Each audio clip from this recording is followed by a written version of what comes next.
Bats is a 1999 creature feature directed by Louis Morneau. A bat expert must team up with a small-town sheriff when a colony of genetically engineered bats escape captivity and go on the rampage. But before we get into this batty bonanza, I just wanted to say thank you to all of you which watch my videos and leave a like and comment. It really does help, especially now that YouTube has made it more difficult for small channels like mine to get recommended through views alone. So I just wanted to say thank you. I really do appreciate your support. Also, there will be full spoilers ahead, but if that doesn't bother you, then grab your Yorkshire pudding flavoured popcorn and whip out your Lou Diamond Phillips screwdriver as we dive into Bats, which is actually directed by the same fella who did Carnosaur 2, so I think we're in for a bit of a treat in this one. So the movie begins with the Moon, played by Leon the Professional, and we see these two teenagers out for a middle-of-the-night drive in a car they stole from the 1960s. Will you just listen to what I'm saying? That's an odd way to start a conversation, but anyway. Donna told me everything you're saying and everything you're gonna say. Damn Donna and her clairvoyance.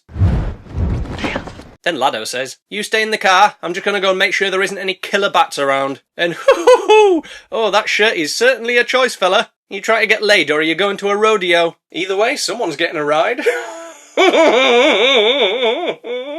Thankfully, there aren't any killer bats around, so he gets back in the car. Then suddenly... oh no! A killer bat with a tiny shotgun! And it savages them both to death in a scene edited with a technique I like to call incomprehensible mess. But how this small bat manages to throw Lado through the windscreen is anyone's guess. Then we get the title card, and hey, your title card's upside down, movie! And cue. Then the opening credits let us know who's in the movie, as they usually do. We've got Lou from Young Guns, Dina from Starship Troopers, and Leon from Leon. And we meet one of our protagonists, who is exploring this cave looking for bats, and not the evil shotgun-wielding type. I'm going to call her Dizzy, and her bat scientist colleague is T-Bone, because he has the skeleton of a bat on his t-shirt. Anyway, as Dizzy is studying the bats, she hears something's wrong with T-Bone over the radio. Help! Jimmy! Fallon? Jimmy! Stuart? Jimmy! Eat World? So she rushes back outside to find a helicopter, which lands nearby, and this fella makes his way over to them. Who are you? Hello, my name is Floppy Fergus, and... There's a biological emergency. What kind of biological emergency? Dr. Baddie over there has shit his pants on the way here. And what does that have to do with us? Oh, nothing. But we do need your help with some evil shotgun-wielding bats which are running amok in Texas. What kind of bats? Bats, Dr. Casper. Bats. Well then, T-Bone, hand me my bat. We've got some bats to thwack. When they land in Texas, we meet our other protagonist, Lou Diamondback Rattlesnake Phillips Electric Shaver, but he prefers the nickname Bog, which is another name for a Lou. Anyway, he drives them back to town and Dizzy says, "So, Sheriff, I hear you like to say, uh-huh, a lot." Uh-huh. Ah, so it's true then. Uh-huh.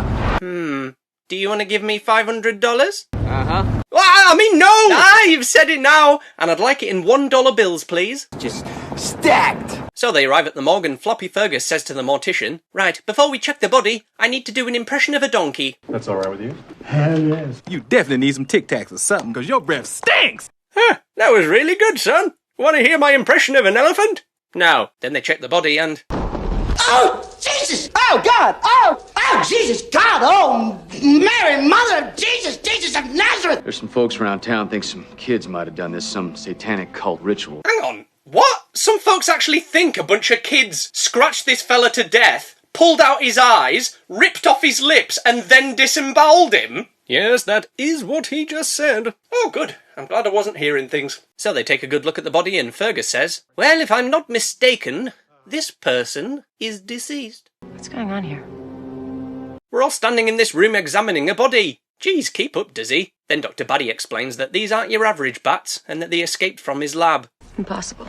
Bats do not kill people. Period. Well, these bats do. And there are feminine hygiene products in the bathroom if you need them. The Pterops poliocephalus in question. Hold on a minute. These are flying foxes we're talking about? No, they're bats. Geez, keep up, Dizzy. Anyway, we've got to find them as fast as we can as they're carrying a virus which can turn other bats into evil bats too. So if you had to pick one place to look, where might that be? The Bat Cave. Problem is, I don't think Batman is too keen on sharing its location. Hiya, Batman. I ain't telling you shit. Then Sheriff Bog gets a call saying another dead body has been found. So off they go to check it out, where they meet the town mayor, who is like, "Sheriff, why are these folks not wearing hats?" "Oh, I'm sorry, Mayor, they ain't from around here." "Well, find them hats immediately, or I'll be forced to shoot them." So they go back to the morgue and Dizzy asks Dr. Baddie, "So, Doc, when exactly is Hollow Knight Silk Song coming out?" I'm not allowed to say.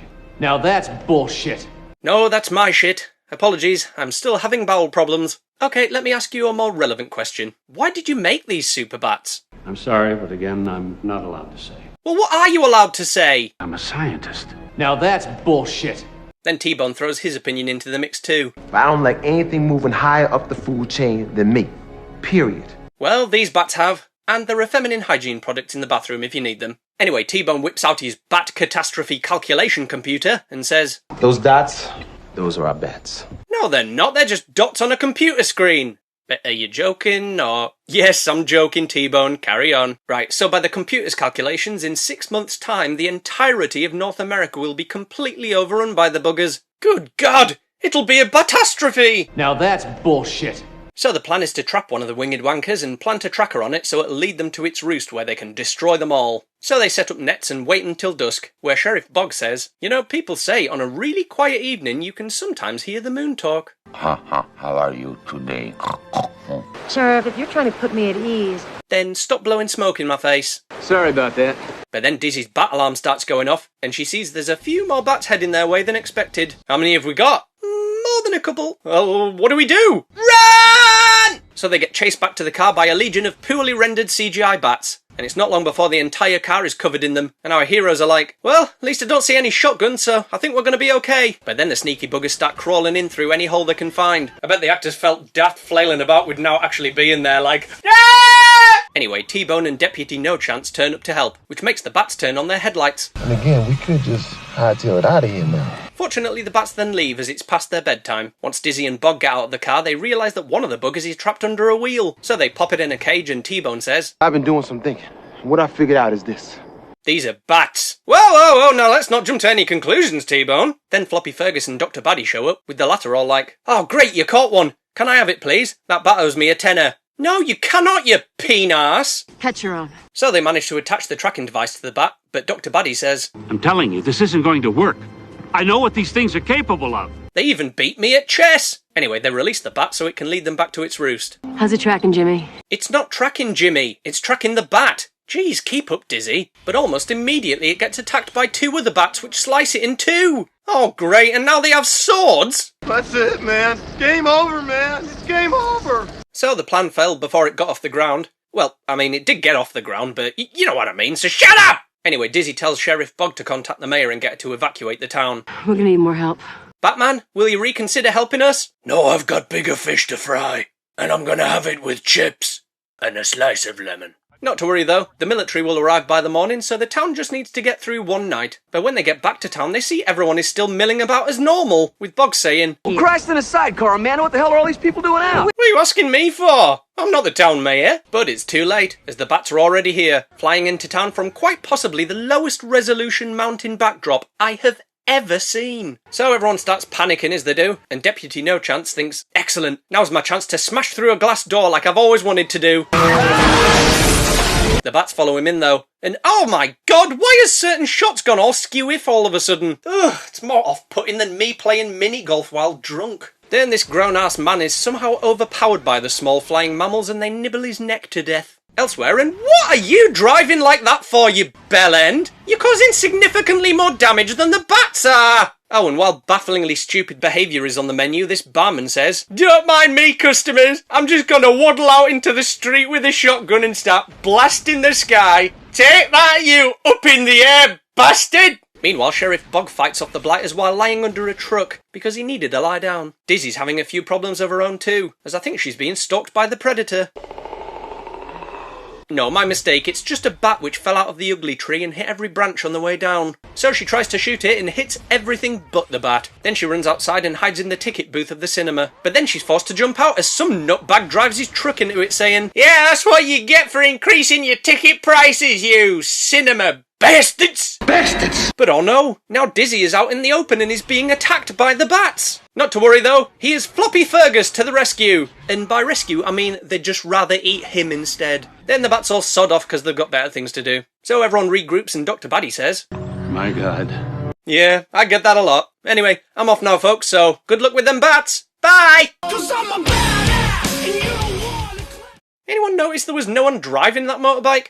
Dude, he's Jesus! Fair enough. Anyway, it's the morning now and the military show up to find the town in an absolute mess, mainly due to terrible driving, but hey-ho. The military then tells the gang they've got 48 hours to find and destroy the bats before they launch a full-on military airstrike armed with Hellfire missiles. Seems a little excessive if you ask me. So what, they're just gonna blow up an entire town and the surrounding area to kill a few bats? That's the stupidest fucking thing I've ever heard. So our heroes set up shop in the local school and we get a setting up defences montage. Oh yeah!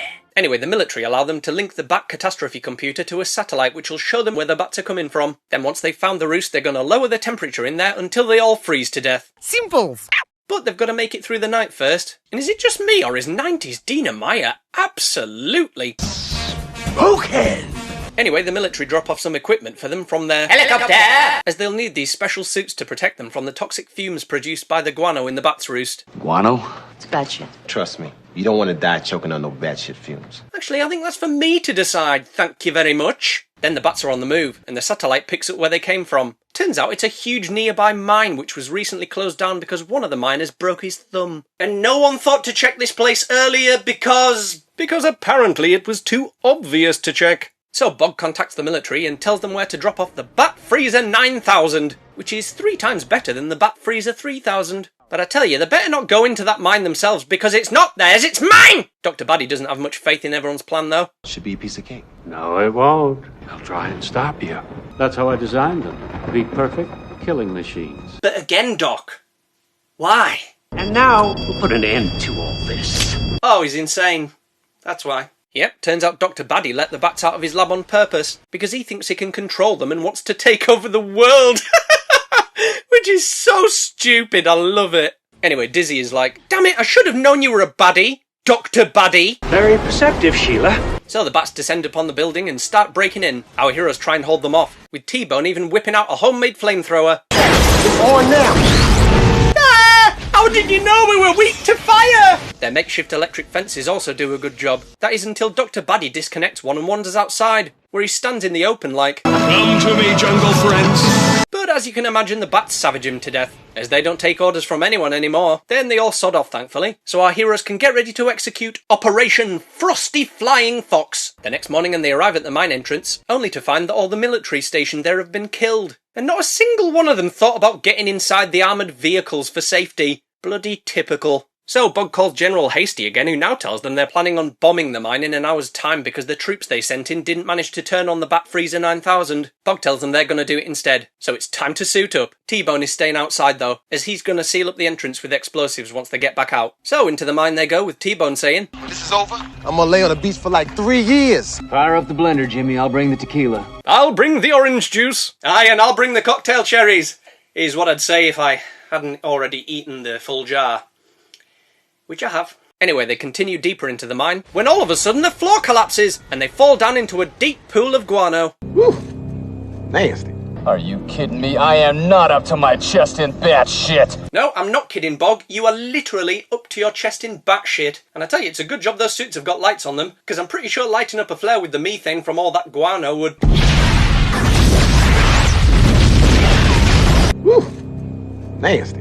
Anyway, they soon find the Bat Freezer 9000 and all the bats asleep above it. But they've got to hurry, as these stock footage jets are due to blow the place to smithereens before long. So they turn on the machine and thankfully it's quiet so it doesn't wake the bats. But oh no, one of them is awake and is like, oh, intruders! I'm going to attack them on my own instead of waking up my mates because they've had a busy night so they deserve a good sleep, eh? So it attacks Bog and he flails around in shit before the bat disconnects his air supply, which makes him instantly take off his helmet because he's an idiot. Then another bat attacks Dizzy, so she whips out a flare and... Nasty. Nah, not really. She burns the little bugger off before shooting the one attacking Bog, and then some electricity makes the burned one explode. God knows why, but I like it when things explode, so it's okay. Unfortunately, the gunshots wake up the others though, so our heroes leg it as fast as they can to get out of the cave with the bats hot on their tail. And Bellend Bog even stops to shoot at them as if that's going to slow down hundreds of bats. Anyway, as soon as they get out, T-Bone hits the explosives and boom! The cave entrance goes kablamo, sealing the Chiroptera cretins inside where the Bat Freezer 9000 will freeze them all to death. And so the day is saved. The military strike gets called off and Dizzy tries to give T-Bone a hug. But he's all like, yeah, I'm not hugging you until you've had a wash, you batshit covered bugger. But as our heroes get in the car to leave, we see a sneaky bat bastard has survived. But then it gets run over. Unlucky you, flappy little fucker! End of movie. And there we have it, folks. And you know what? I really enjoyed this movie. Sure, the visual effects are pretty naff, the story is daft, and some of the editing really is nausea-inducing. But overall, I had a lot of fun with it, and that's what counts most in my book. So, Bats, what did you think of it? Did you like it? Did you love it? Let me know in the comments below while I listen out for some bats myself. Oh, there's one. No. Wait. Oh, shit.